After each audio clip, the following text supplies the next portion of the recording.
With the first pick in the 2003 NBA Draft, the Cleveland Cavaliers select LeBron James. And the more you do something, the better you become at it.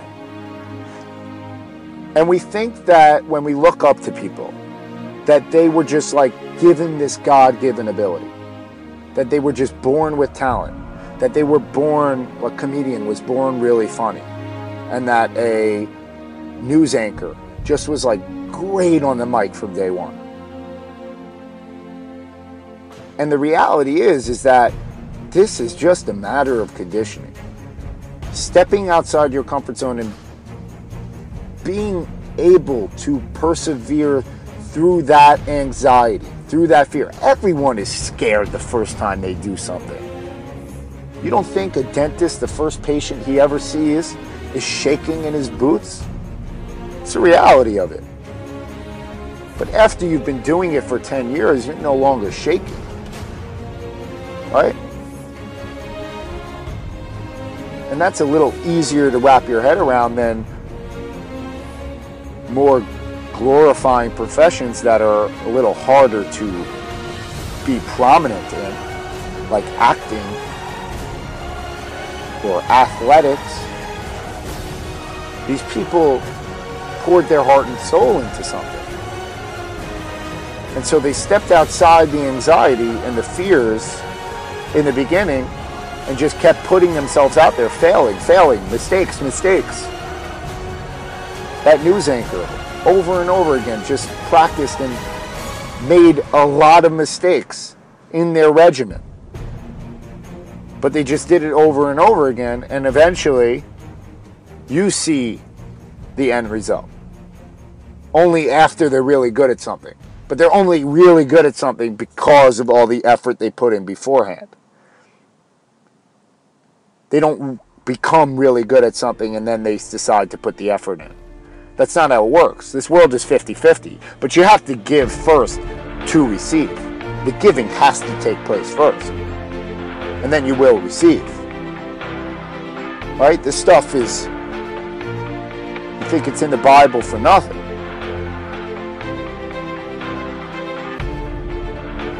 People write about it because they know that that's the way that life works.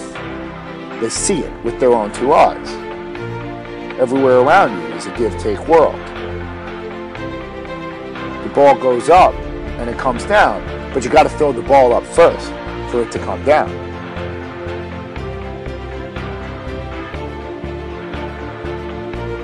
And so you need to get over the hump in the beginning.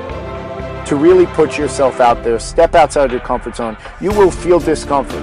You will feel fatigue. You will feel exhaustion. But what you feel in the beginning is not what it's going to be like forever. And that's what you need to get over. That's what you need to understand going into it, is that the beginning is the hardest, right? Like, we don't want any wobbly skyscrapers.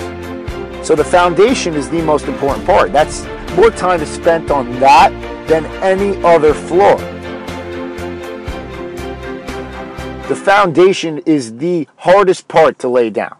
But once you do, then it's easy. Then the skyscraper goes up really fast, if you ever seen construction. And that's the hard part, is getting over it in the beginning. 3 weeks, it's a habit. It will be ingrained in your central nervous system if you do this every day for 3 weeks. Studies show this. The first hardest part are the first 5 days. Once you do that, once you get over that, things become really much easier for you.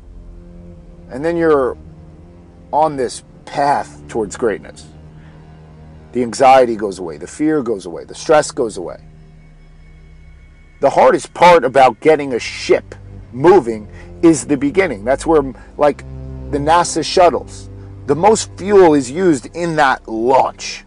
That's where the most energy and effort is required. And we get caught up in the trap thinking that that's the energy required and the effort required throughout the entire process. And that's not the truth.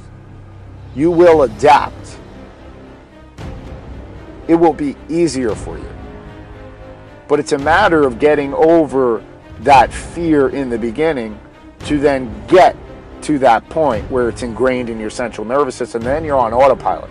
Like, if you ever wrote a paper for school before, and it's really hard in the beginning, you procrastinate, and you just put it off. And then it's like the night before or something that it's due, and then you just like sit yourself down and do it. And the first 15 minutes, it's like writer's block, it's hard. And then you break through. And then it's like you're on autopilot after a while. And it's like, where are these thoughts coming? It's just unbelievable how the brain works. And you're like, you're writing a million miles a minute. It's like thoughts that you never even thought of before are just coming out. I know this has happened to you. And then you have to almost pull yourself away because you have to go to bed to get some sleep because you're just like on this path. And that's how life is.